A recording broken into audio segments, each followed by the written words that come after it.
Em segundo lugar, porque é um registro. Não sei, mas de repente a gente pode até colocar no YouTube, ficar lá, para abençoar outras pessoas, uma palavra que Deus sabia. Mas, inclusive, vocês terão acesso, ou ao final eu vou conseguir gravar no DVD, todos os que a gente viu, e aí eu passo para uma série, quem quiser. Se for útil, se os irmãos perceberem que vale a pena, se realmente é uma palavra sadia que edifica. Então, irmãos, nós estamos na segunda aula sobre a carta de Tito. A primeira aula nós vimos apenas a introdução. Foi isso? Nós estávamos aqui, eu apenas falei para que seja a carta. Nós vimos que a carta foi destinada para um homem chamado Tito. Nós vimos algumas características que o Novo Testamento apresenta acerca de quem era Tito, o caráter dele e o serviço que ele prestava.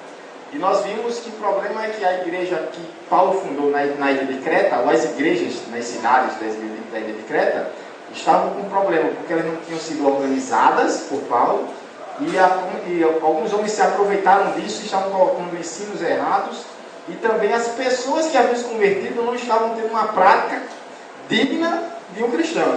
Então precisava de gente que estivesse ensinando corretamente aquilo. Então Tito vai para corrigir as coisas que estão erradas e estabelecer uma liderança sadia que promova esse crescimento, essa correção de doutrina e de prática. Assim como a aula passada, os irmãos vão ter que me ajudar a ler. Não é isso? Eu não posso ler tudo, senão minha voz não chega no final. Desde a outra quinta-feira, que quase todos os dias eu tive que falar, tive que dar uma aula, pregar na igreja. Quase todos os dias eu fazia pelo menos de 1 a 3 horas falando. Então minha garganta só aliviou porque eu tomei algumas coisas e aí ela relaxou, mas na segunda-feira já estava difícil. Nós vamos agora ver o versículo 1 ao 4, nós já lemos aqui o texto, então quando a gente for observar só as porções, eu não vou ler o texto novamente todo. Nós vamos falar sobre a natureza e o propósito da liderança cristã. Já lembrando, por último, acerca da última aula, que a carta tanto fala quanto aos líderes, quem devem ser os líderes, como devem ser os líderes, o que eles devem fazer, quanto também a nós, que de repente não estamos na liderança, não somos pastores ou necessitamos de alguma forma de liderança, mas também nos implica para nós acerca da nossa conduta. Então, ambas as coisas estão presentes na carta. A natureza e o propósito da liderança cristã. Nos diz Paulo, servo de Deus e apóstolo de Jesus Cristo. Sempre quando você vê uma carta no Novo Testamento, na verdade quase sempre, nem todas as cartas têm uma introdução assim. Quase todas elas têm. Você vai perceber que sempre a maneira como ele se expressa no início, especialmente aqui Paulo, tem tudo a ver com o que ele vai falar no resto da carta. Então a maneira como ele faz a introdução tem sempre relação com o assunto que ele vai tratar. Por isso nós vemos o tema dessa introdução que Paulo faz, de a natureza e o propósito, no que consiste e por que alguém é líder na igreja. Aqui é só a introdução, depois nós vamos ver esmiuçado no resto da carta que Paulo vai dizer sobre isso. Quando vocês pensam em a palavra servo, o que é que vem à mente de vocês? Vocês vão ter que participar, viu? Vão ter que falar, senão a gente não vai sair dessa primeira parte. Quando vocês pensam, eu leio na Bíblia, servo, que nós somos servos, que Paulo chama a si mesmo de servo, o que significa a palavra servo?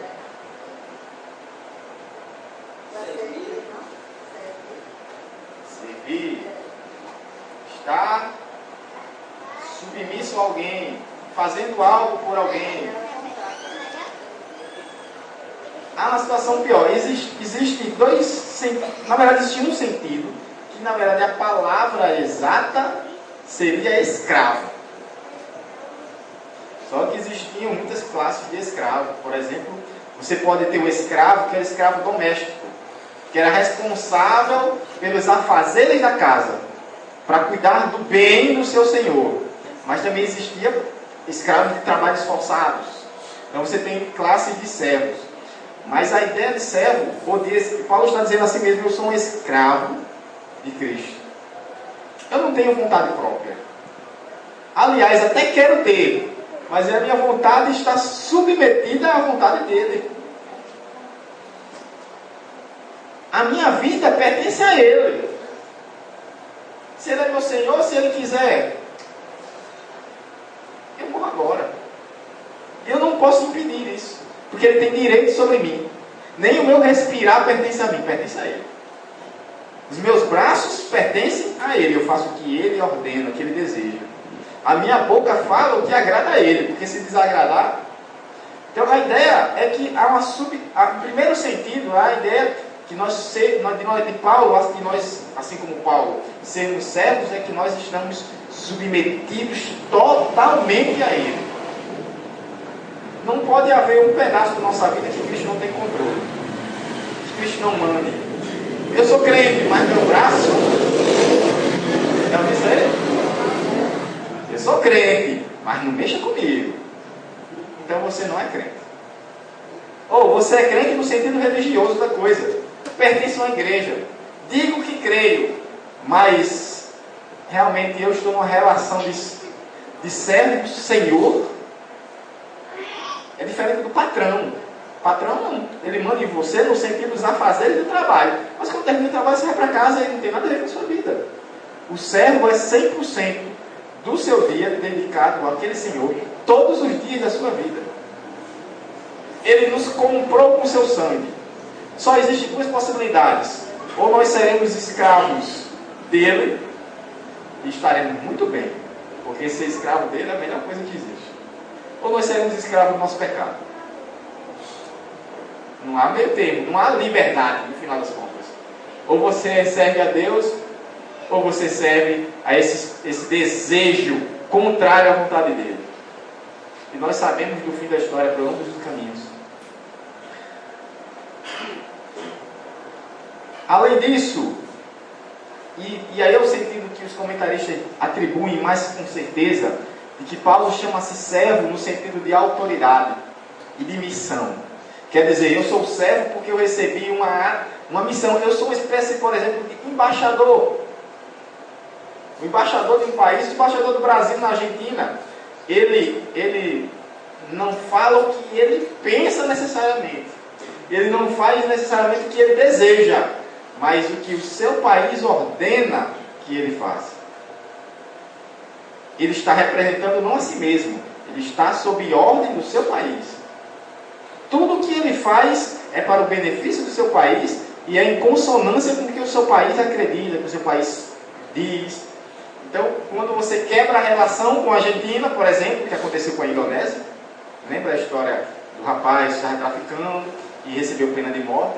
O Brasil, eu não sei se chegou oficialmente, mas no mínimo, assim, tacitamente, eles romperam relações com o pessoal lá. A tal ponto que os missionários, muitos já saíram, outros não têm que sair. Porque só pode ir lá como turista. Não pode, um brasileiro não pode, pelo menos por enquanto, não tem direito mais de morar no país dele, porque rompeu relações diplomáticas. Certamente, nessa situação, então, possivelmente, o diplomata do Brasil lá não está mais lá. Foi mandado embora. Não sei, mas a situação sempre acontece dessa forma. Então, a ideia de ser servo é de que receber uma missão do Senhor. Ele está sob ordem e em nome dele fazendo alguma coisa.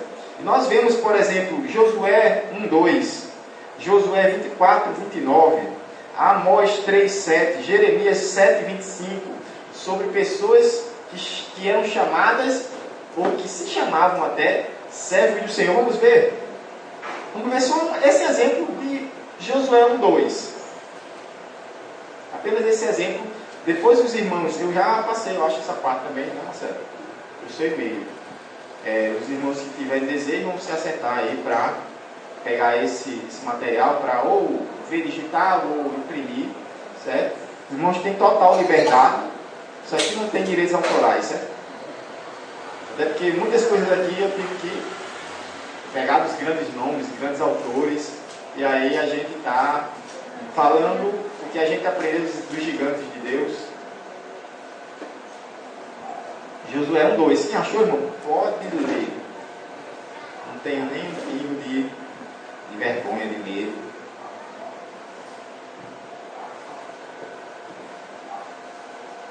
Meu servo Moisés está morto. Agora, pois, você e todo este povo preparem-se para atravessar o rio Jordão e entrar na terra que eu estou para dar aos israelitas. Esse realmente é o maior título que o ser humano pode receber. Servo de Deus. Esse é o nome dado a Moisés. Quem foi Moisés? Moisés foi um servo. Não foi de qualquer um, foi servo de Deus. Amém. Quem foi Josué? Servo de Deus. Quem eram os profetas? Servo de Deus. Essa expressão desde o Antigo Testamento ela é repetida. A grande acontecimento que pode acontecer na nossa vida é o Senhor nos comprar, pagar a nossa conta e pegar a gente que era escravo do pecado e agora nos tornar servos dele. Lembra do que disse o filho pródigo? A situação que eu me encontro na minha miséria, a situação que eu me coloquei na minha miséria, querendo viver a minha própria vida, é muito pior do que a vida que levam os servos do meu pai. A casa do pai, até a condição de servo, é muito mais excelente do que qualquer condição sociofinanceira que você possa ter por aqui. Pode acreditar nisso. Às vezes a gente inveja aquele que tem muito dinheiro, aquele que tem fama, aquele que tem poder. Que nosso coração deseja essas coisas. Mas quando Jesus nos lava com o seu sangue, sabe que Ele nos liberta dessas coisas. E nos coloca algo muito superior. Um desejo muito mais elevado. O nosso coração, que estava nos tesouros daqui, é levado a ter tesouros em outro canto. A gente muda o que realmente vale a pena na vida. A gente enxerga em Deus o valor. A gente enxerga em Deus a real coisa que consegue nos fazer ter sentido. Nos fazer viver não a vida absurda, perdição sem sentido, como os existencialistas imaginam, mas uma vida que a gente descobre por que existe. A gente existe por causa dele. A gente existe para ele. Amém. E a gente existe por meio dele. Amém. Ele passa a ser a nossa própria vida. É isso que estava tratando aqui, estava tratando alguns dias atrás. Nós não somos, não pensamos e não vivemos de acordo com o propósito que estabelecemos para nós mesmos. Mas nós fazemos tudo isso de acordo com o que prescreve a palavra de Deus, com o que Deus nos ensina. Nós passamos a acreditar no que realmente Ele tem a nos dizer. Vamos ver alguns textos de 2 Coríntios 5, do 11 ao 21. Esse eu vou ler, mas eu peço aos irmãos que leiam Romanos, capítulo 12. Eu vou dizer mais ou menos, enquanto os irmãos forem ler, eu vou dizer mais ou menos até onde ir. E 2 Tessalonicenses 1:11, Romanos 12 e 2 Tessalonicenses 1:11. E permitam ler primeiro 2 Coríntios 5.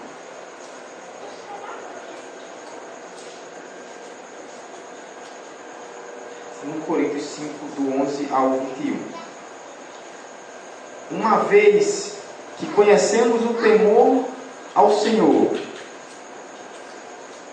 procuramos persuadir os homens. O que somos está manifesto diante de Deus e esperamos que esteja manifesto também diante da consciência de vocês. Não estamos tentando novamente recomendar-nos a vocês, porém estamos dando a oportunidade de exultar em nós, para que tenham o que responder aos que se vangloriam das aparências e não do que está no coração. Se enlouquecemos é por amor a vocês, pois o amor de Cristo nos constrange, porque estamos convencidos de que um morreu por todos, logo todos morreram. E ele morreu por todos, para que aqueles que vivem já não vivam mais para si mesmos, mas para aquele que por eles morreu e ressuscitou. Cristo morreu para que a gente viva para Ele. De modo que de agora em diante a ninguém mais consideramos do ponto de vista humano. Vamos ler só até aqui, certo? O texto continua. Mas o que acontece é que um servo é aquele que não tem a sua vida mais por preciosa. Aquele que não se apega apenas ao que ele espera da sua própria vida, apenas o que ele quer, o que ele determina para si mesmo. Mas um servo é aquele que passa a ouvir a voz do seu Senhor. O que ele quer de mim? Quem é ele? O que eu posso conhecer dele? Que diferença isso faz no meu viver, na minha existência? Nós somos aqueles que fomos comprados por eles para viver para ele. E essa é a melhor coisa que pode acontecer. Como disse a Confissão de Westminster, especialmente aí o Catecismo de Westminster, ele sai fazendo perguntas, dando as respostas e mostrando onde você encontra isso na Bíblia. Que é uma forma de discipulado. É muito bom. E ele pergunta, na sua primeira pergunta, Catecismo Menor: qual o fim principal do homem? Por que é que o homem existe? Qual o principal objetivo? Ele diz: para glorificar a Deus. Para que Deus seja glorificado nesse ser que ele criou. Só que ele continua: e desfrutar dele para sempre. Quer dizer, que quanto mais a nossa vida glorifica a Deus, quanto mais ela se molda ao que ele espera de nós, mais nós conseguimos ter verdadeira felicidade, alegria, plenitude, coração realmente ser completado, preenchimento de vazio. Quer dizer que quanto mais a gente é o que Deus espera que sejamos, melhor é a nossa existência. Amém. Não quer dizer que a gente vai ter mais dinheiro. Pode ser que sim, pode ser que não. Não quer dizer que a gente não pode adoecer. Pode ser que nos previna, pode ser que não. Pode ser que a gente adoeça e ele nos cure, pode ser que não. Mas uma coisa a gente sabe: apesar de todas as circunstâncias da existência, das dores que a gente pode enfrentar, das frustrações, se tem alguém que consegue passar por cima de tudo isso e permanecer ainda firme, confiante em Deus, são aqueles que já o conheceram. Aqueles a quem ele encontrou. Mais do que aqueles que encontraram a Deus, aqueles a quem Deus encontrou. E a palavra servo, junto com a palavra apóstolo, tem muita significância. Porque nós temos, então, algo pelo que viver. E até algo pelo que morrer. Nós encontramos propósito na nossa vida. Vamos ver o texto que eu passei para os irmãos. Romanos 12, do 1 ao 2. Aí eu faço um resumo do que vem depois desse texto. Tá? Pela compaixão de Deus, apresentais nosso corpo em sacrifício santo e agradável a Deus, que é vosso culto nacional, e não vos conformeis com este mundo, mas transformai-vos pela renovação do vosso entendimento, para que experimentais qual seja a boa, agradável, perfeita vontade de Deus. Paulo faz um pedido lá do fundo lá do seu interior.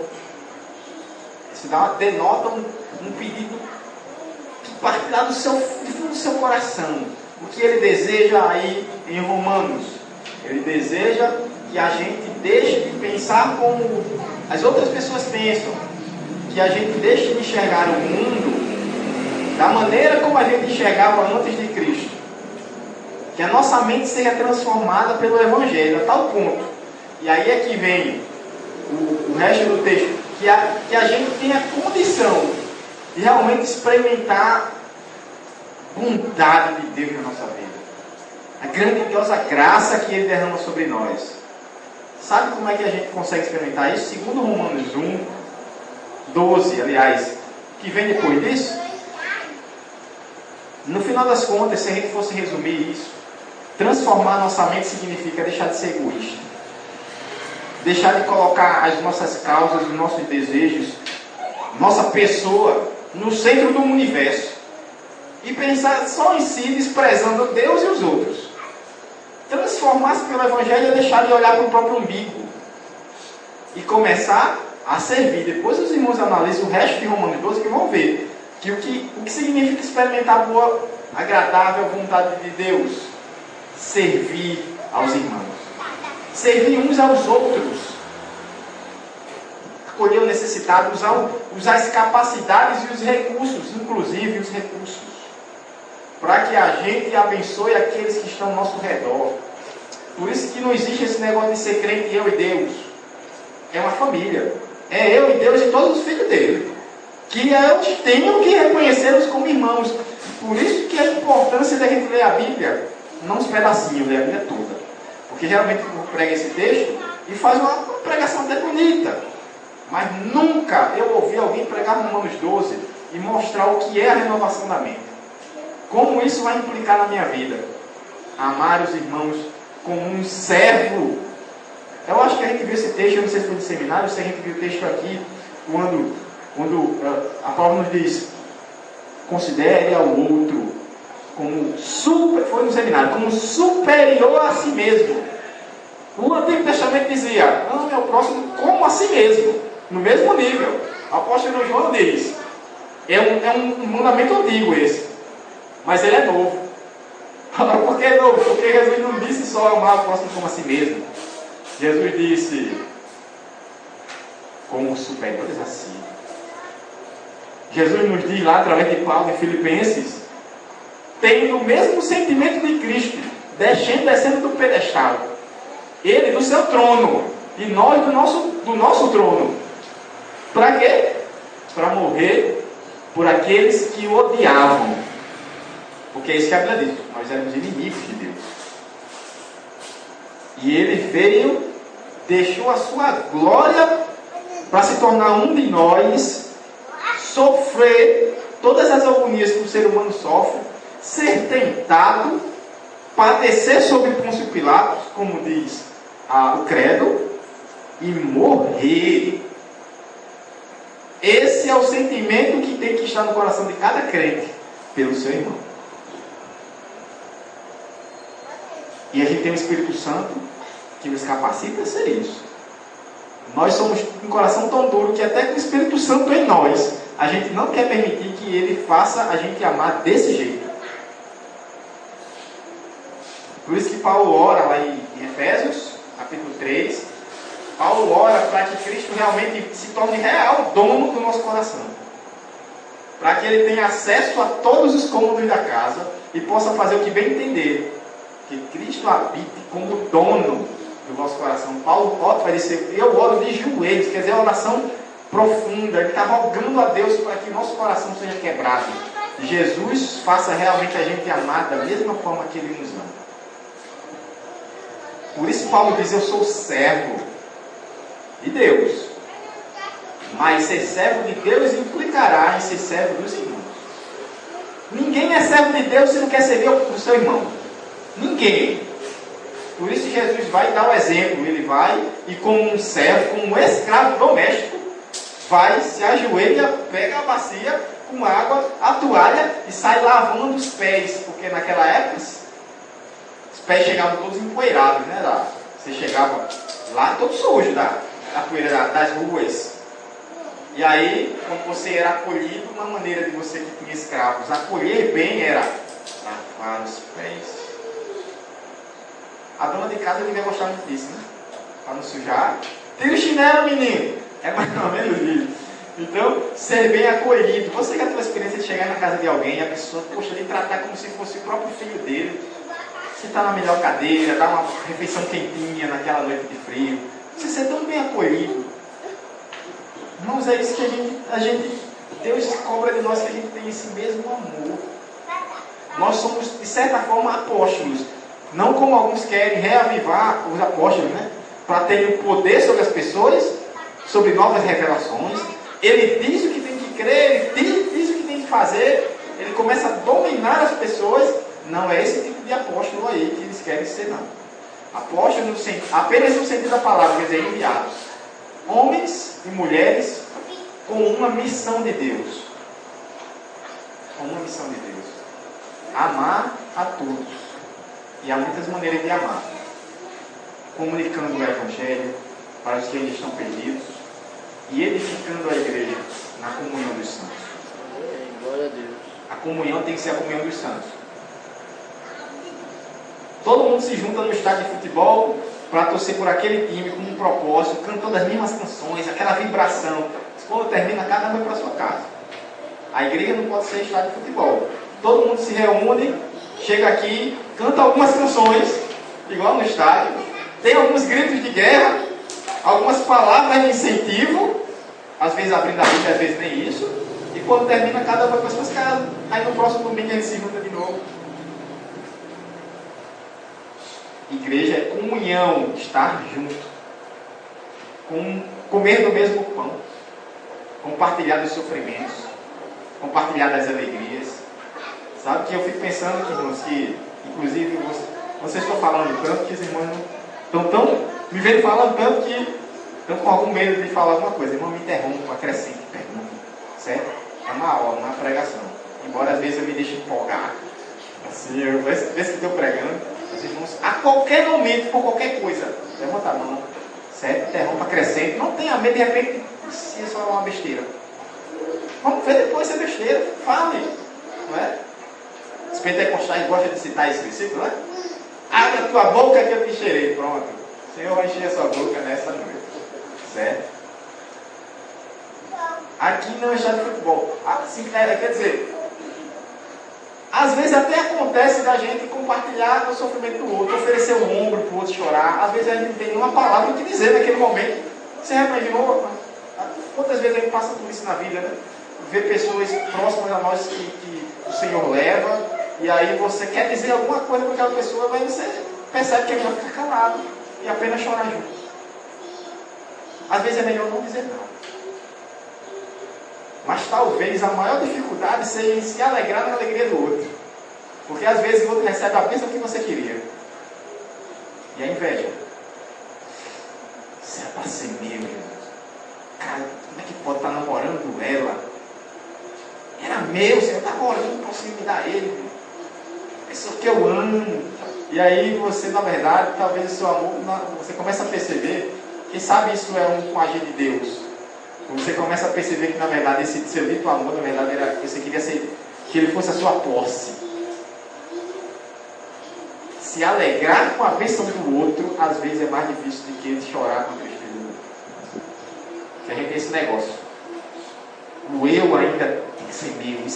Às vezes a gente não quer um carro igual, a gente quer o dele.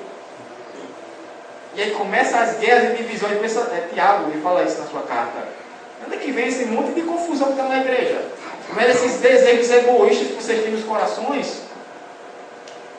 Ou seja, tire a sua pessoa, o seu ser, o seu eu, os seus desejos do centro de tudo. Faça ele ser o seu Senhor. Deixe de querer fazer as suas vontades, inclusive nas orações, e faça como o próprio Jesus fez. Senhor, Pai, vai chamar Pai. E se for possível de alguma forma, não me deixe beber o cálice da tua ira. Esse é o desejo de Jesus. Naquele momento de agonia, também como humano, ele antes de ver, ele já está sofrendo toda a agonia que significa a cruz. Desde aquele momento ele já está padecendo por nós. Mas ele disse algo muito mais importante. Para cumprir a tua vontade. Isso, irmãos, é ser apóstolo. Isso é ser um enviado de Deus. Isso é ser um servo de Deus. 2 Tessalonicenses 1:11. Já está aberto aí. Vou ler.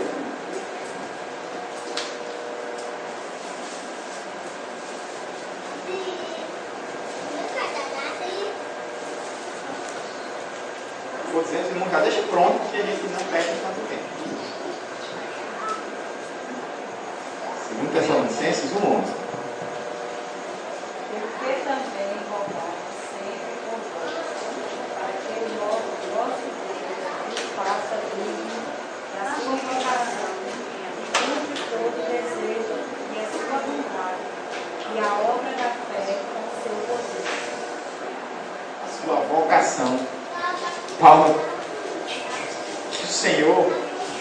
Que o Senhor consiga Ele nos faça cumprir o seu chamado para nós. Irmãos, isso é um desafio tão grande. Pegar o eu e eliminar. Eliminar uma maneira de dizer, quer dizer, deixar de se achar tão importante. Deixar de querer colocar a si mesmo acima de tudo. E é isso que faz muita gente querer fazer Deus caber no seu bolso. Deus é a espécie de gênio da lâmpada. Quando a gente tem um desejo, a gente esfrega a lâmpada, da oração, do jejum, do sacrifício, da oferta gorda. A gente faz um bocado de coisa para fazer Deus cumprir a nossa vontade. É esfregar o gênio da lâmpada para ele sair e realizar o nosso desejo. Deus não é assim. Ou tratar Deus como se fosse Papai Noel. Faz a lista de boas ações. Senhor, tu sabes que eu andei na tua presença. Senhor, tu sabes o quanto eu ganhei almas para ti. Olha, derramei meu sangue para salvar, né? Porque eu não sei como alguém consegue ganhar almas para Jesus, se foi Jesus que comprou com seu sangue. Mas a gente começa a mostrar para Deus um monte de coisa. Senhor, lembra aquela tentação? Eu não cedia, Senhor. Tendo em vista todos esses considerandos, Senhor, faz isso aqui. Afinal de contas, eu tenho crédito contigo. Já viram essa oração sendo feita? Se eu tenho crédito com Deus, meu Deus, que arrogância! Não entendeu o que é graça. Graça quer dizer que não há mérito. Não tem como ter crédito com Deus. A nossa conta só foi saldada porque Jesus colocou dinheiro lá e o cheque especial foi coberto. E Jesus foi tão bom que não só cobriu o cheque especial, como colocou um dinheirinho a mais. Senão o banco tinha prendido a gente e colocado no calabouço. Já pensou? E a gente achar que a gente pode ter crédito com ele. Mas nós vimos qual é a natureza do que é liderança cristã. Irmãos, ser líder cristão é, acima de tudo, ser colocado numa posição para servir a comunidade, para servir o rebanho do Senhor. Nós vamos ver depois como é que ele faz isso. Por isso que ele diz, para levar os eleitos de Deus à fé e ao conhecimento da verdade, que conduz à piedade. Eu vou ler algumas coisas aqui. O Evangelho é muito mais que um código moral, que preceitos éticos de uma religião.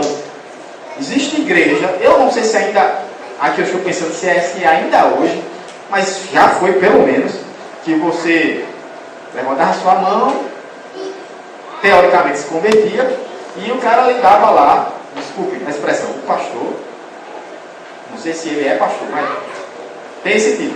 O pastor dava uma lista de pecados, portanto, coisas proibidas a fazer, e você tem que cumprir essa lista. É uma religião de preceitos, de ordens, o que você pode e o que você não pode. Isso não corresponde ao Evangelho. O Evangelho não tem a ver com coisas que você pode ou não pode fazer. Embora, é lógico que nós sabemos que tem coisas que nós devemos e tem coisas também que nós não devemos. Mas o Evangelho não é isso. Ele não consiste nisso. O Evangelho consiste em um homem reconhecer o seu estado de pecado. Eu estou numa condição, eu estou condenado pelos meus próprios pecados, porque eu não quero me submeter a Deus. Eu não aceito cumprir os seus mandamentos. Eu não amo, eu não desejo, eu quero viver a minha vida, quero pegar a minha cota da herança e quero gastar como eu bem entendo. Longe dessa voz dele que vive me cobrando, me repreendendo, dizendo, meu filho, não faça assim. Eu não quero ficar com isso, eu quero viver do meu jeito. Isso é pecado. Isso é o pecado. Pecado não é coisa que você faz.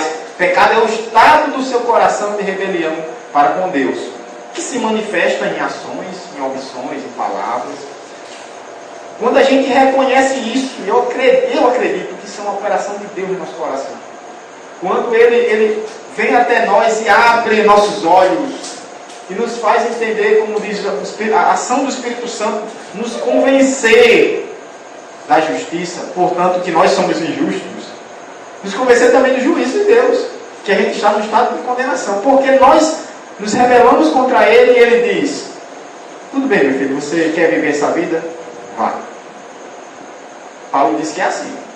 A condenação de Deus é deixar o homem ser entregue àquilo que ele bem deseja. Só que é desse jeito. Um homem segue um trilho, caminho para Deus. O outro segue a sua própria vida. Este aqui tem um destino, porque o caminho é em linha reta. Então esse aqui vai chegar no destino, onde John Bunyan chamou de cidade celestial. O próprio Deus. Deus é o nosso destino. Cristo é o nosso deleite. Ele é a nossa vida eterna. Lembra que ele disse isso lá em João? Vida eterna? Quer saber o que é vida eterna? Vida eterna é conhecer a Deus. Por outro lado, esse daqui não quis seguir os preceitos do seu Criador, que eram ótimos para ele. Ele decidiu seguir a sua própria vida. O destino dele será perdição. Qual o destino do homem sem Deus aqui? É continuar toda a eternidade sem Deus. E não há coisa pior do que estar distante de Deus. Porque aqui a gente distante de Deus, se a gente de repente vive distante de Deus, a gente ainda usufrui muito da sua graça, chamada graça comum. A gente usufrui de bondade, de uma cota de amor, a gente ainda consegue se alegrar, a gente consegue usufruir o pôr do sol, a chuva cai na nossa horta também. Mas imagine passar toda a eternidade sem desligar da tomada, da fonte de todo o bem. Sabe como é que eu imagino o inferno? Eu não imagino o inferno fogo. Fogo é apenas figura de juízo. Eu não imagino o inferno uns bichos lá, uns garfos furando você. Eu estou dizendo que eu sei como vai ser o inferno. Não, eu estou dizendo que a minha imaginação de inferno é algo muito pior. É alguém trancado num lugar escuro, totalmente escuro, sem um pingo de luz, breu, que você olha só vê escuridão, sozinho para toda a eternidade. Você imaginou solidão eterna? Pelo menos se tivesse um videogame, pelo menos tivesse um pontinho de luz que você ficasse olhando para se distrair, sem nada, e sem pessoas. Outro colocou que o inferno são as pessoas.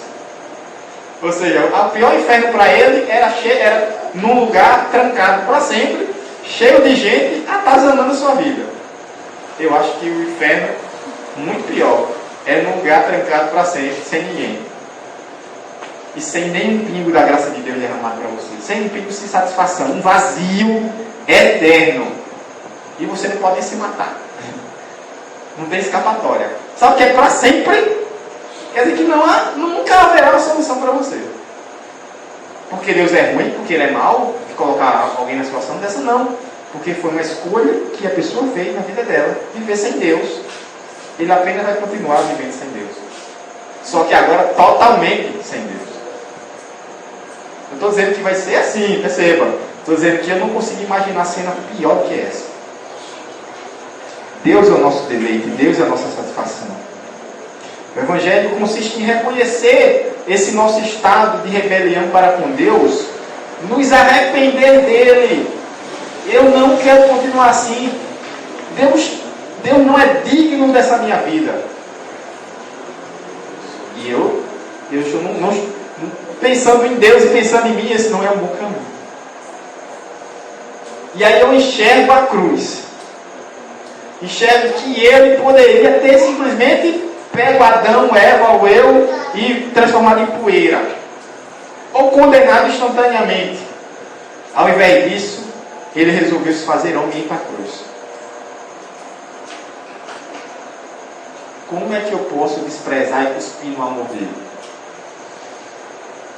Aí alguém diz, é um absurdo dizer que o caminho para Deus é apenas por Jesus. Não, a grande pergunta é, como é que Deus ainda deu um caminho para a gente? E o caminho custou a própria vida do filho dele. Quando o autor de Hebreus escreve para os judeus que haviam se convertido, mas que estavam sendo perseguidos duramente pelos seus patrícios, pelos seus irmãos judeus, que olhavam para ele e começaram a perseguir porque se tornaram cristãos, eles começam a olhar para trás dizendo, é melhor a gente voltar do que sofrer essas aflições. Aí o autor de Hebreus, seja lá quem tenha sido, vai e diz, Vocês querem pisar no sangue dele? Vocês vão desprezar o caminho, o único caminho que ele ofereceu para vocês de graça? Vocês vão pegar o filho dele e desprezá-lo? Ele foi para a cruz para vocês. Vocês acham que tem outra solução, outro caminho para vocês? A gente tem que pensar mais sobre isso, irmãos. Qual sacrifício é grande diante do sacrifício que ele fez por nós? Por isso que a gente vai ter crédito quando? Como é que a gente vai ter crédito? Nenhum sacrifício que a gente vinha fazer tem valor algum no final das contas. Diante da imensidão do sacrifício dele, é como pegar R$1 bilhão e pegar uma moedinha de 1 centavo. E ainda assim ainda é muito diante do que a gente faz, diante do sacrifício dele. Uma moedinha de centavo e R$1 bilhão. Vale nada. Você nem sequer se dá o luxo. Você nem sequer quer se ajoelhar para pôr a moeda. Eu tenho R$1 bilhão e eu vou querer essa moeda para quê? Que valor tem ela? Não vale nem a pena se abaixar para pegar. Então, nós temos que perceber que amar nossos irmãos e nos fazer servos uns dos outros não é sacrifício, não. Sacrifício foi o que ele fez. Eu me rebaixar para pedir perdão a ele? Isso nunca. Porque eu sou muito importante. Porque ele não é maior que eu, muito menos igual. Eu sou maior. Então eu não posso me abaixar para ele, para pedir perdão. Aonde que a palavra de Deus diz, né? Se todo mundo vem aqui, vai a ele, né? Perfeito, irmão. Se teu irmão não vem a ti, vá até ele. Se teu irmão não vem, se teu irmão errar contra ti, se ele não vier aqui, tu tem todo o direito de ir a ele. O grande objetivo é, primeiro, restaurar a vida dele.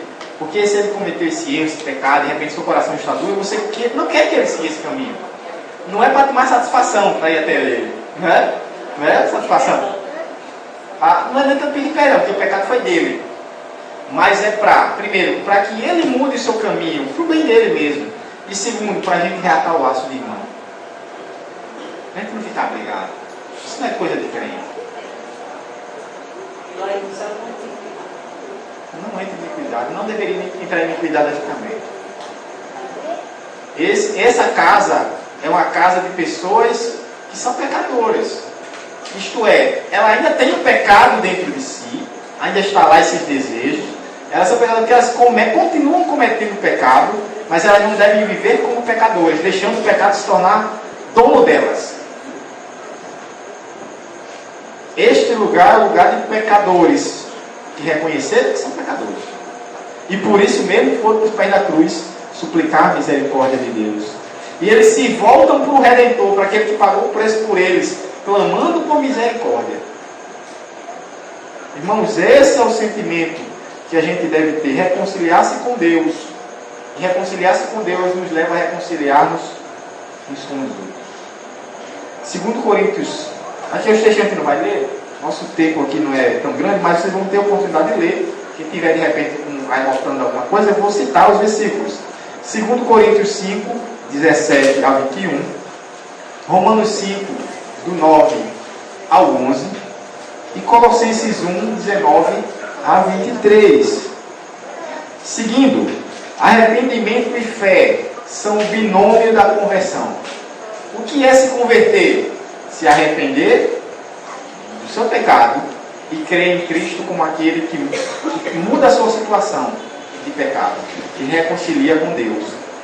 Arrependimento é a ideia de querer mudar de rumo, não querer continuar. Por isso não é só um sentimento, é uma decisão interior de não permanecer no mesmo caminho. Mas como a gente é impotente de mudar de caminho, quando a gente se arrepende, a gente se apega a Cristo como aquele que nos livra das nossas misérias. A gente quer porque quer, mas Deus age no nosso coração, a gente sabe que esse caminho leva para o precipício, para distante de Deus. E o que a gente faz? Cristo nos socorra. Eu não quero mais viver isso. Nós não temos a força para nos achegar a Deus. É por isso que nós precisamos de Cristo. É Ele quem reata os laços. Ele que nos conduz de volta para a casa do Pai. Não adianta apenas arrependimento. Precisa de fé nele e em seu sacrifício. Eu afirmo e reafirmo: Cristo é o único caminho para Deus. O apóstolo anuncia o Evangelho para que as pessoas venham a crer.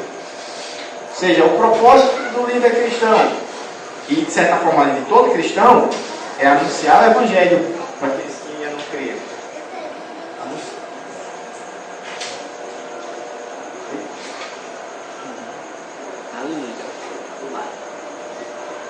Anunciar o Evangelho para aqueles que ainda não creram.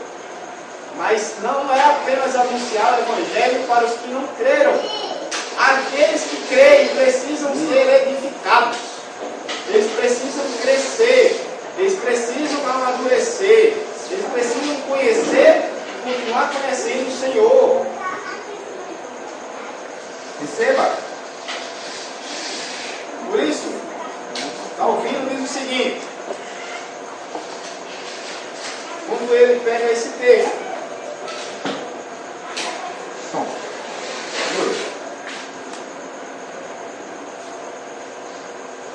Quando ele pega esse texto e ele diz, para levar os eleitos de Deus à fé e ao conhecimento da verdade, que conduz à piedade, ele traduz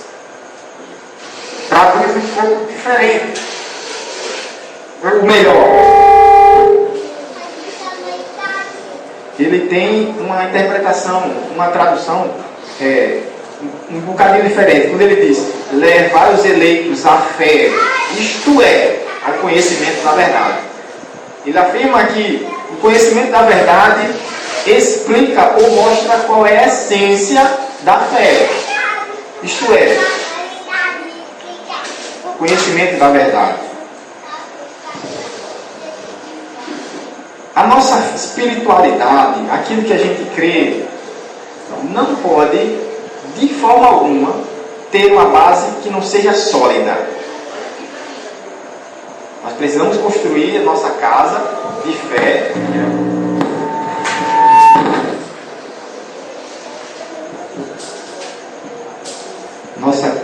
A casa da nossa fé numa base sólida. Problema: muita gente edifica a sua fé em coisas inúteis, em coisas que não são sólidas. Muita gente resume a sua vida cristã a se juntar na igreja ou em algum outro lugar, e se ele não chorar,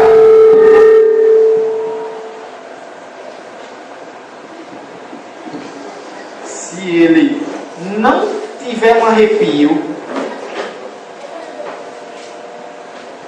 para com Deus, ok. Então muita gente edifica a sua fé nessas coisas. Acha que relacionamento com Deus tem a ver com ter sonhos, com ter visões, com sentir arrepio, com se emocionar, chorar, com alguém colocar a mão na cabeça dele e ele cair. A fé se consiste nisso. Quer dizer que você é alguém muito espiritual. A fé tem como essência conhecer a verdade. Há uma base sólida para você edificar a sua fé, que não é nas suas emoções, nem nas minhas, porque elas nos enganam. Elas nos enganam. Também não é na tradição da igreja que a gente deve edificar a nossa fé. Aquele tipo de coisa que a gente se habitua. Não, minha vida é cumprir algumas normas. Eu sou crente, eu tenho que seguir algumas coisas. Eu não posso beber vinho, não posso usar calça comprida, não posso cortar o cabelo, não posso depilar as pernas. Principalmente a gente percebe que as regras geralmente são para as mulheres. A opressão é sobre as mulheres, principalmente. Os homens usam uma calça justinha, apertada, senta lá no púlpito. Desculpe a expressão, com as pernas abertas. Mas ele não está em pecado, porque está em pecado é a irmã que está com pintar o cabelo, não. Eu não estou afirmando aqui que pode ou que não pode. Estou dizendo que a vida cristã se restringe a cumprir normas de igreja. Isso não é a essência da fé cristã. Por isso, então, espiritualidade cristã consiste em conhecer a Deus, em ter íntima relação com Ele. No caso, tudo isso que você citou é tudo norma da igreja, não consiste está falando isso dessas regras de vestimenta, por exemplo. A Bíblia diz sobre não se vestir com orgulho, mas com simplicidade, humildade. A Bíblia fala sobre a problema da sensualidade. São princípios, mas não diz que tipo de roupa você pode usar. Pode ser uma saia e ser indecente. Pode ser uma calça e ser ótimo. Não tem a ver com o tipo de roupa. A Bíblia proíbe cortar o cabelo? Realmente? Tem certeza disso? Se a Bíblia não proíbe, por que algumas igrejas proíbem? Por que certos pastores dizem que é errado? Se não é bíblico, não pode ser imposto. Era isso que faziam os religiosos da época de Jesus. Empurrava a carga nas costas das pessoas do que não podia, do que tinha que fazer. Porque você tem que fazer isso, tem que fazer aquilo. Não pode assim, não pode comer aquilo, não pode... E o próprio Jesus disse coisas que nem eles mesmos fazem. Regras religiosas matam as pessoas. Mas a comunhão com Deus nos mostra uma liberdade, não liberdade para pecar, pelo contrário. Quem conhece a Deus odiará o pecado. Mas não fará isso por causa de uma relação de regras. Fará isso porque ele conheceu a Deus. Ele conhece o caráter de Deus. Ele conhece as exigências de Deus. Então ele não fica aprisionado pelas tradições humanas. Ele não fica aprisionado pelo mover das emoções. Sua fé consiste em conhecer a verdade. Ter íntima relação com Deus e viver mediante os seus preceitos, para que Ele seja glorificado em nossas vidas e para que a gente encontre verdadeiro sentido. Conhecer a Deus não gera meras obrigações. Se sentir obrigado a algumas coisas, no sentido de regra. Mas a Bíblia diz que o amor dele nos constrange. A gente não quer pecar, não é porque tem uma relação de regra que nos permite fazer aquela coisa. A gente não quer pecar, não é por causa do inferno. Cristo chama no livro do inferno. A gente não quer pecar porque Deus será profundamente afrontado. O seu caráter vai bater de frente com o seu caráter. E como nós estamos sendo formados à imagem do seu filho, isso é totalmente o contrário do que seu filho é. É por causa da relação com ele, porque a gente conheceu a ele, porque a gente foi tão constrangido que respondemos ao amor dele. É por isso que a gente não quer pecar. Amém. Porque a gente não quer romper a comunhão com ele. E não porque a gente tem um bocado de coisa que a gente tem que cumprir.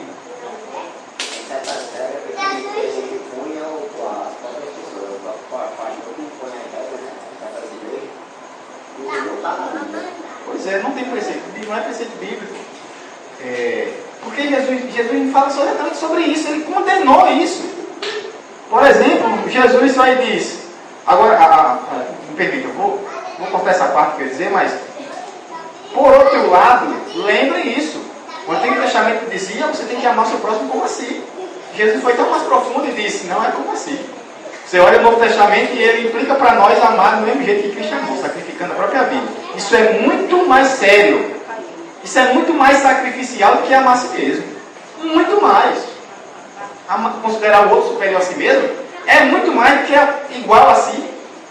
Por isso que Jesus diz, você acha realmente que matar alguém, você vai ser condenado por matar alguém, quando você tira a vida dele? Jesus disse, não, senhor. Sabe como é que você mata alguém? Quando você menospreza seu irmão, seu imbecil. Você destrata ele, quando você reduz ele. Quando você considera ele inferior e trata ele de forma inferior. Por orgulho. Isso é homicídio. A lei dizia uma coisa, Jesus foi muito mais além. Aquele que reconheceu, que conheceu a Deus e foi atingido pelo seu amor, pela sua graça, não vai procurar saber regras para cumprir. Mas ele será inundado de amor e de graça. Porque o que é pecado? Senão não amar a Deus sobre todas as coisas. Pecado é fazer, pensar, desejar coisas que não são compatíveis com o amor a Deus. E o que é pecado? Se não agir para com o irmão com falta de amor. Não é isso? Se os dois mandamentos, aqui se resume tudo, é amar a Deus sobre todas as coisas e como o próximo como a si mesmo, pecado significa não cumprir isso. Não agir com amor para com Deus e não agir com amor para com o irmão. No final das contas, você não precisa de uma lista. Você vai entender perfeitamente tudo que você for imaginar, se encaixa ou se não se encaixa nisso. Me tem uma dúvida, por favor. Eu me lembro bem de quando foi a igreja, que eu entrei, que falava que pessoas que comiam sangue. Tipo assim, você vai comprar um frango e acompanha aqueles pedaços de sangue. Então, desde essa época, eu fiquei assim, bloqueio. Aí não sei se o que a Bíblia fala sobre isso. Eu posso explicar. Eu posso explicar assim que terminar aqui. Tá certo. Porque nós estamos na hora. Então, irmã, assim que terminar, e se os irmãos tiverem interesse em ver isso aí, eu vou explanar o que eu entendo sobre a questão de comer sangue e a questão de carne de porco. Certo? Espera de nós. Tem uma religiosidade, até, sem base nas escrituras. Aí eu vou dizer a vocês que existiu, vocês sabem, rei Josias. Está no livro dos reis e também em 2 Crônicas, capítulo 34. O rei Josias foi um rei que assumiu o reinado com 8 anos. Criança ainda. Mas logo de cara o texto nos diz que ele andou nos caminhos do Senhor. Não se desviou nem para a direita nem para a esquerda. Ele amou a Deus, temeu a Deus e andou nos caminhos do Senhor. E buscou que as pessoas também fizessem isso. Mas que grande coisa ele começou a fazer. Ele foi restaurar o templo. Perceba, o templo que era a marca da presença de Deus, onde Deus se manifestava, onde a gente encontrava Deus, a gente fazia os sacrifícios. Estou dizendo a gente nos colocando lá na situação. Fazia os sacrifícios para o Senhor que mostravam, deveriam mostrar o nosso arrependimento do nosso pecado, o quanto a gente queria ter comunhão com Ele. O templo tinha sido fechado, estava lá as baratas e as teias de aranha. Ninguém queria mais buscar a Deus. Mas em outros altares estava cheio de gente fazendo sacrifícios, cultuando seus deuses. Certamente alguns ainda buscavam o Senhor também. Aí na hora de fazer a reforma no templo e levar o dinheiro para lá, inclusive, para a gente se ajeitasse tudo, alguém limpou assim a poeira e viu um livro interessante. Olha só, essa é a impressão que eu tenho, certo? É que eu tenho. Que quem olhou não sabia nem que livro era esse. Não sabia nem que livro era. Aí levou para o rei. Rei, achamos um livro aqui diferente. Essa é a cena que eu imagino, certo? Aí começaram a ler para o rei. E o rei de cara percebeu que aquilo ali era a palavra de Deus. Que tinha sido guardada numa gaveta, estava cheia de poeira. Durante muitos anos ninguém se importou com a palavra. Mas a religião continuava. Sem a base do que Deus havia prescrito. É possível ser religioso e até buscar Deus. Mas da própria maneira. Conforme cada um acha que tem que ser. O que pensa que é dele. As pessoas têm assim. Elas não se importam com quem Deus é. Ela já tem na sua cabeça quem é Deus. Pronto. Ela não se importa com o que Deus espera dela. Ela já tem o seu próprio caminho traçado. E ela entende que isso que Deus deu liberdade para fazer. E está tudo muito bem. É possível ser crente. Mas, olha, ser crente, mas não ser crente por aqui. Ser crente pela tradição religiosa, ser crente pelo seu próprio modo de pensar. Ser crente de casa, Deus crente de casa agora. Veja, não precisa da comunhão com o santo. Vamos apagar um bocado de parte da Bíblia que nos mostra que ser crente necessariamente implica em ser família de Deus. Porque a gente às vezes é ferido no corpo. Ora, se Cristo foi ferido e morreu por nós, como é que eu não eu não posso resistir um irmão que me fere? Será que eu também não feri tantos outros, talvez tenha nem percebido? É assim, é igual porco espinho. Se ficar muito longe, morre de frio. Se ficar muito perto, espinha uns aos outros. Então vamos ficar pelo menos pertinho, o suficiente para a gente conseguir se aquecer no calor do Espírito. Afinal de contas, irmãos, a gente pensa assim hoje em dia. Eu sou o templo e morada do Senhor. Eu sou. Não preciso do de mais ninguém. Se não me engano, se não estou enganado, só tem um versículo na Bíblia que diz isso. Que é aplicar a pessoas individualmente ser templo e morada do Espírito. Todos os outros textos, todos eles, que falam sobre ser corpo tem que estar junto. Sobre ser rebanho está sempre junto, guiado pelo pastor. Não é cada ovelha no seu canto que sendo guiado pelo pastor. E ser templo, sabe? Que é a igreja do Senhor que é o templo dele. E não apenas nós. Em certo sentido somos. Tem um versículo que nos coloca como templo. Mas todo o Novo Testamento fala que nós, enquanto comunidade de Cristo, somos o templo dele. Cada um é um tijolo, junto com a argamassa do amor, da graça, que nos cola uns aos outros, vamos sendo construídos e edificados para nos tornar o grande templo onde Deus habita. Deus habita no meio do seu povo. Desde o Antigo Testamento é sempre assim, no meio do seu povo, não é somente na vida de cada um. Fazer isso é não ter o mesmo amor, misericórdia e graça do seu Pai. É ser egoísta. É não querer contribuir para que o corpo de Cristo seja edificado. É querer apenas ser servido. Ah, como não foi servido adequadamente, eu não entro mais no seu restaurante. Não é assim que a gente faz? No comércio? Eu faço assim. Se eu não for bem atendido no canto, eu não entro mais lá não. Eu vou para outro que me atenda bem. Aqui a gente quer fazer da igreja a mesma coisa. Ah, me feriram. Ah, não me deram atenção. Ah, era para eu dirigir o conjunto. Não me deram. Aí eu fico empurrado e eu vou para minha casa e nunca mais quero saber da igreja. Porque eu não fui servido. Você não foi chamado para servir. Ou ser servido. Foi para servir. É isso que ele está dizendo. Somos servos.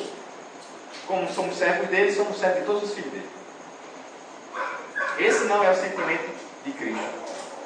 Eu me pergunto se essas pessoas realmente conheceram a Deus. Se elas sentiram o amor e a graça de Deus no coração, como é que elas não conseguem transmitir isso para mais ninguém? J.I. Packer tem um livro excepcional, meus irmãos, chamado O Conhecimento de Deus. E ele diz assim, algumas coisas que ele diz. Despreze o estudo de Deus. Ele fala de estudar teologia, de estudar sobre Deus. Despreze o estudo de Deus e você estará sendo sentenciado a si mesmo. Está sentenciando a si mesmo a passar a vida aos tropeções. Como um cego, como se não tivesse nenhum senso de direção e não entendesse aquilo que o rodeia. Deste modo poderá desperdiçar sua vida e perder a alma. Se você não conhece a Deus, se você não sabe como deve andar, nem por que caminho deve andar. Deus falou aos homens em sua palavra. Deus falou aos homens em sua palavra para nos tornar sábios para a vida eterna. Para nos ensinar o caminho e como trilhar o caminho. É por isso que a palavra de Deus é o guia do crente. Ela nos ensina quem Deus é, portanto, quem nós devemos ser. Nós conhecemos os seus atributos, o seu caráter. Nós conhecemos o que Ele fez por nós. Portanto, nós conhecemos também quem somos a nós mesmos. Foi quando Isaías enxergou a Deus que foi iluminado e mostrada a sujeira dele. E ele diz, ai de mim, porque eu sou um pecador que estou vendo a Deus. Eu vou morrer, porque um pecador não pode resistir diante do Pai. Eu vou morrer. Reconheceu a si mesmo. Ele começa a se enxergar quando ele enxerga a Deus. E por isso é purificado. E quando ele é purificado, ele está pronto para servir a Deus. Envia a mim, porque agora fui purificado. Agora meus lábios são capazes de falar aquilo que o Senhor ordenar. Pois vá e fale minhas palavras para o meu povo. Servir a Deus é servir ao povo. Conhecer é como conhecer a esposa e não como conhecer uma máquina. O que é conhecer uma máquina? Você vai estudar as engrenagens, saber como funciona, entender para que serve, onde é que tem um parafuso, como é que faz para desmontar, questões técnicas. É muito frio, é muito morto. Conhecer a esposa é diferente. Porque o grande objetivo de conhecer melhor, cada dia mais a esposa, o marido, é exatamente que o relacionamento fique cada vez melhor. Para que não esfrie, para que não morra. Por isso eu preciso saber o que é que ela gosta. Como eu posso surpreendê-la? O que é que ela não gosta? O que é que eu faço ou deixo de fazer que ela tem raiva? Porque se eu não souber quem ela é, eu vou começar a errar, os tropeções, esbarrar nas coisas, e daqui a pouco o relacionamento está... Por mais que eu ame, só amar, às vezes não é bastante.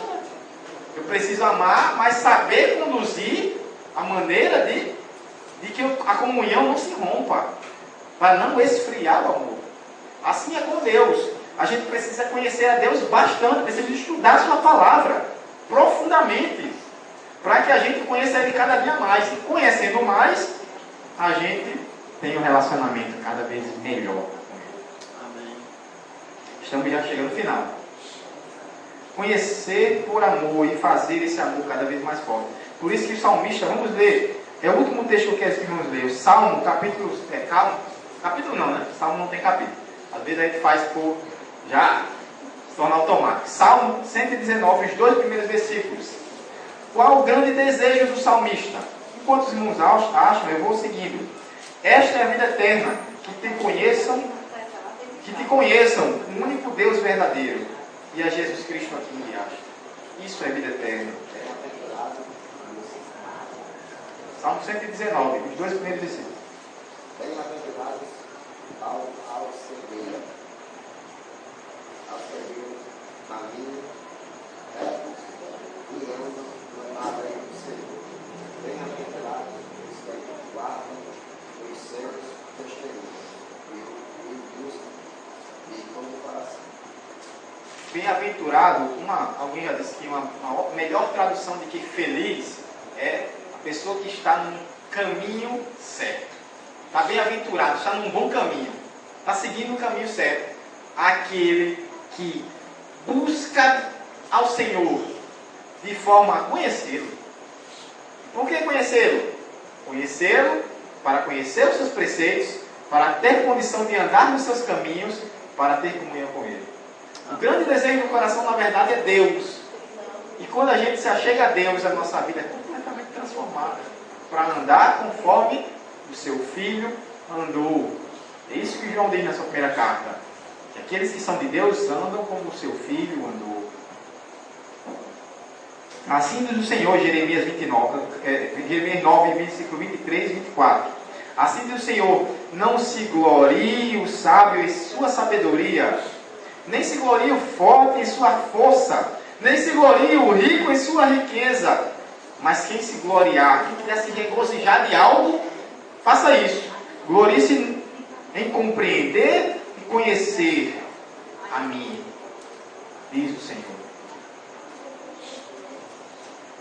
Oséias capítulo 6, que nos fala daquele versículo que até virou música: conheçamos e prossigamos em conhecer o Senhor. Como a alva é certa, também é certo que Ele vai chegar para nos socorrer. Esse versículo, esse texto, fala de alguém que está dizendo: não, vamos nos voltar para Deus. O Senhor merece, o Senhor é digno, a gente está nessa nossa miséria, vamos nos voltar para Ele. O próprio Deus diz: esse seu amor é como se fosse fumaça, fosse a névoa, assim, ó, um amor que evapora, porque vocês não estão interessados em mim, estão interessados em que eu atenda o desejo de vocês. Isso é um amor falso, hipócrita, mentiroso. Hipócrita, mentiroso. A primeira tendência do ser humano, especialmente de hoje, do crente que está falando, é que a mentalidade cristã adaptou-se ao espírito moderno, ou seja, o que gera grandes ideias humanas e deixa espaço apenas para pensamentos pequenos sobre Deus. O homem começa a se ocupar demais nas coisas aqui e esquece do seu Criador. E ele está falando de cristãos que agem assim. A atitude atual em relação a Deus é deixá-lo à distância, quando não o nega completamente. A gente acusa o ateu de não querer acreditar em Deus. Mas será que nós, acreditando em Deus, não vivemos como se Ele não existisse? Vivemos do nosso próprio jeito? A ironia disso é que os cristãos modernos, preocupados em manter práticas religiosas em um mundo sem religião, têm eles mesmos permitido que Deus se torne distante deles. É possível ser crente. Permitam, às vezes é cheio de poder, de fogo. A gente olhar e achar que é uma pessoa que tem muita comunhão com Deus, mas ele nunca conheceu a Deus. Porque é tudo religiosidade. O coração dele não está fervendo por Deus. É só aparência. Então temos que ter cuidado na hora de falar do que é comunhão com Deus. A gente sabe se alguém tem comunhão com Deus quando a vida dele é uma vida piedosa, isto é, uma vida reta. Ele mostra pelos seus frutos que Deus está no coração dele. Os frutos não são essas coisas. Os frutos, lembra? Se ele tem amor, se ele tem fé, se ele é alguém que tem controle sobre si mesmo, se é alguém que tem bondade. Lembra do fruto do Espírito? Essa é a marca de se alguém tem comunhão com Deus. Fé é o conhecimento da vida eterna, na esperança da vida eterna, ao qual Deus não mente e prometeu antes dos tempos eternos. Aí ele diz, aqui no texto, sobre... Vamos lá, ver aqui. Fugiu da mente o texto. Para levar os eleitos de Deus à fé, a confiança, a obediência, a submissão a Deus e conhecimento da verdade. Nós já vimos. E esse conhecimento da verdade que conduz à piedade. J. Packer também diz, nós estamos chegando aqui no final, que piedade é responder à revelação de Deus com confiança, obediência, fé, adoração, oração, louvor, submissão e serviço. Amar a Deus com todo o seu coração e também estar disposto a servir o seu irmão. Isso é piedade. Esse é o objetivo da fé. É uma fé que nos leva a conhecer a Deus e transformar a nossa vida. Amém. Por isso que é bom a gente estudar teologia. Teologia nos dá ferramentas. Teologia nos dá ferramentas para que a gente conheça melhor a Deus. Isso que a gente está fazendo aqui é teologia. Eu aconselho, inclusive, a fazer um curso de teologia. Nos ajuda muito. Não é algo árido. Não é coisas que só quem tem que saber. Nos leva a conhecer mais de Deus. Muda nosso coração. A vida deve ser vista e vivida à luz da palavra de Deus. Isto e mais nada é a verdadeira religião. Comunhão com Deus. Comunhão com os irmãos. Ter um coração totalmente transformado. Interior totalmente transformado. Conhecer a Deus nos dá uma percepção gloriosa de Deus. E também nos mostra quem nós somos. E nos leva ao pé da cruz para que Ele nos mude. Que conduz à piedade. Diz aqui, especialmente Calvino. Os homens nunca buscam genuinamente a Deus. Até que adquiram confiança para aproximar-se dele. E assim, nunca aplicam sua mente à piedade. Nunca vão viver de forma reta. Até que sejam instruídos na esperança da vida celestial. Isso está nos dizendo exatamente que a fé e conhecimento se fundamentam na esperança da vida eterna, a qual Deus não mente e prometeu antes dos tempos eternos. Eu não vou aprofundar nesse finalzinho, não vou abordá-lo plenamente, mas o que ele está dizendo é que, aquilo que Paulo disse em 1 Coríntios 15, que a nossa fé não consiste apenas em coisas dessa vida, mas nos leva a olhar para a vida eterna, para que a gente viva a luz da eternidade, daquilo que Deus nos deu, já nos concedeu e vai efetuar.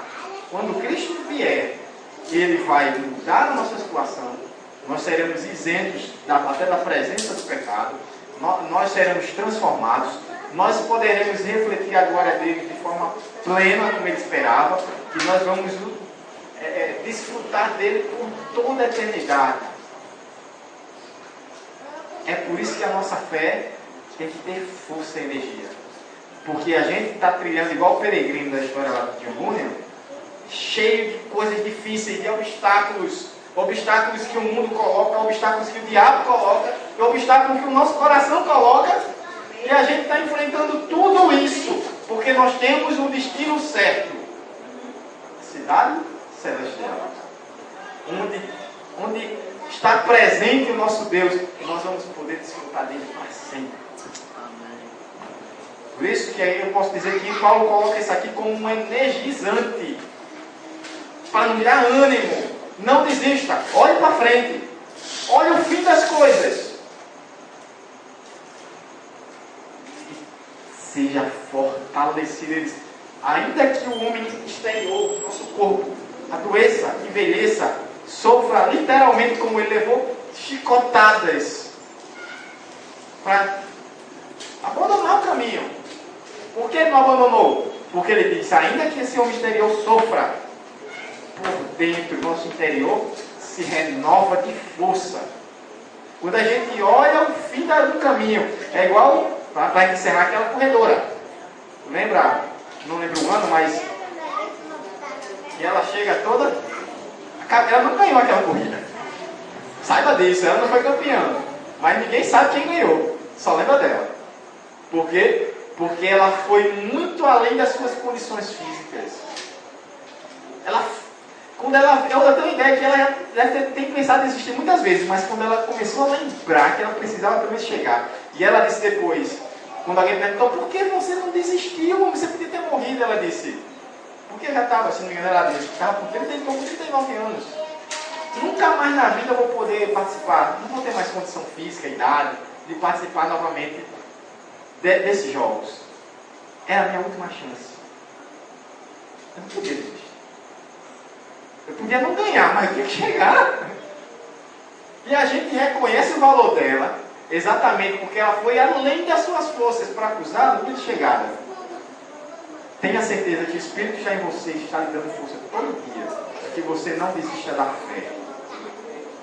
Não desista da igreja, não desista do seu irmão, não desista de Cristo.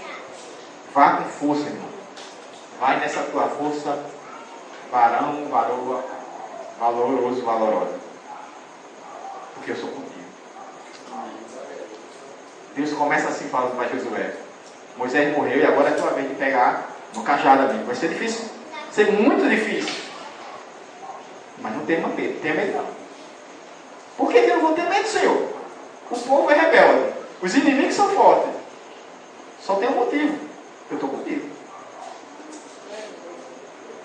É por isso que Paulo nos dá os vislumbres da glória. Ele diz, você tem força. Você tem motivo para continuar perseverando. Muitos já cruzaram a linha de chegada, diz o autor de Hebreus. Olha, por exemplo, dos homens da fé. Os homens de fé de Deus que conseguiram cruzar a linha de chegada com dificuldades maiores que a nossa. Eles não desistiram da fé. Irmãos, vamos encerrar. Eu vou encerrar. Os irmãos vão ter oportunidade aí. Eita, faltei demais, né? Eu acho que vão ter oportunidade, não sei não. De comentar alguma coisa. Responda logo a questão dela. Certo. A irmã perguntou sobre já ouviu pessoas dizendo que não pode comer sangue nem carne de porco. Primeiro, carne de porco é um preceito judaico, não só carne de porco, animais com os dedos, seria tipo as patas fendidas, como o porco, não pode ser comido. Outras coisas, vários tipos de alimentação, existia uma regra de dieta, até hoje o judeu tem coisa que ele não pode comer, não é só porco. Então essa regra tem tudo a ver com o cristianismo? Não, nada a ver. Nada, não existe preceito nenhum. Agora, nós sabemos que qualquer carne, especialmente de porco, se ela não for bem tratada, é muito perigosa. Porque algumas coisas que o porco come, se houver contaminação, pode trazer problema sério para nós. Mas não uma regra, não existe regra nenhuma do cristão. Segunda questão, aquela questão do sangue. Só existe um texto no Novo Testamento, um texto lá de Atos. A igreja se reuniu para discutir o problema dos gentios, ou seja, dos não-judeus. O não-judeu que vira cristão tem que cumprir a mesma coisa do judeu? Esse era o problema. Paulo vai para discutir isso aí. Chegou à conclusão que não. Mas existiam algumas coisas que seriam interessantes que eles não fizessem. O grande objetivo era para que eu pudesse não ter constrangimento de sentar no mesmo banco, gentio e judeu. Algumas coisas dos gentios tinham que abrir mão para que conseguisse ter comunhão real com seus irmãos judeus.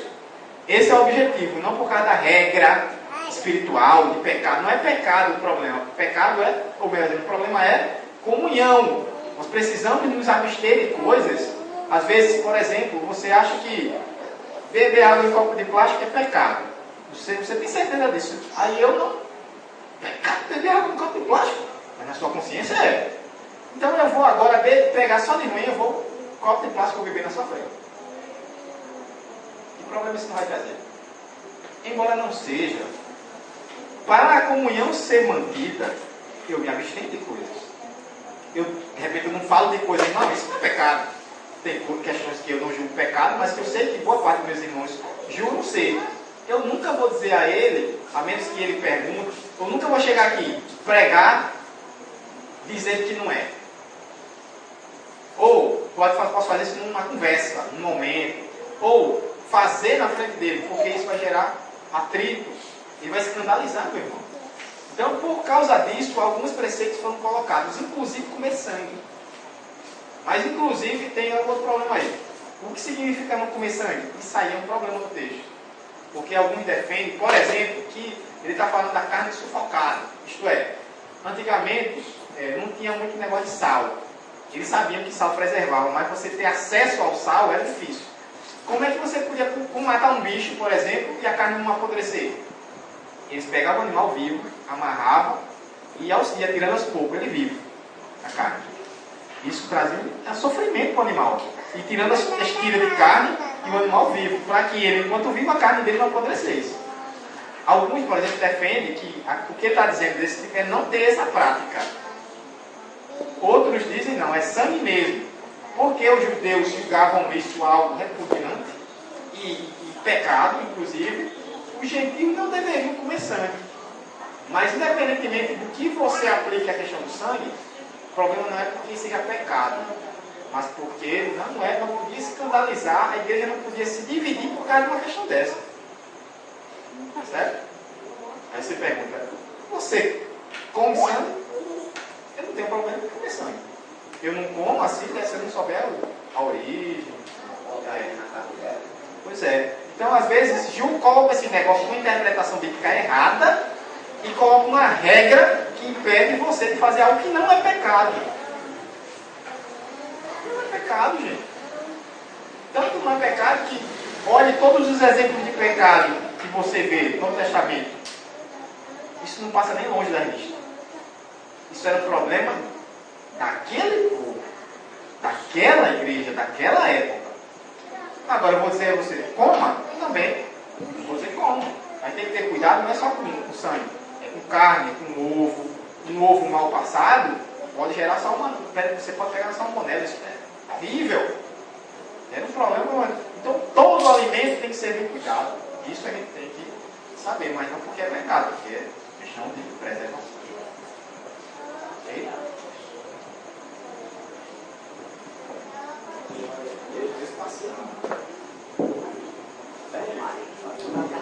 Amém, amados?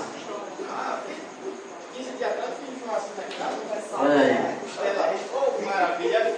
E dei glória a Deus. Literalmente, dei glória a Deus.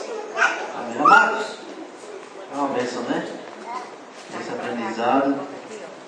Vamos fazer o recolhimento de ofertas. Se alguém trouxe alguma oferta, em nome de Jesus, coloque aqui. Vamos ficar de pé.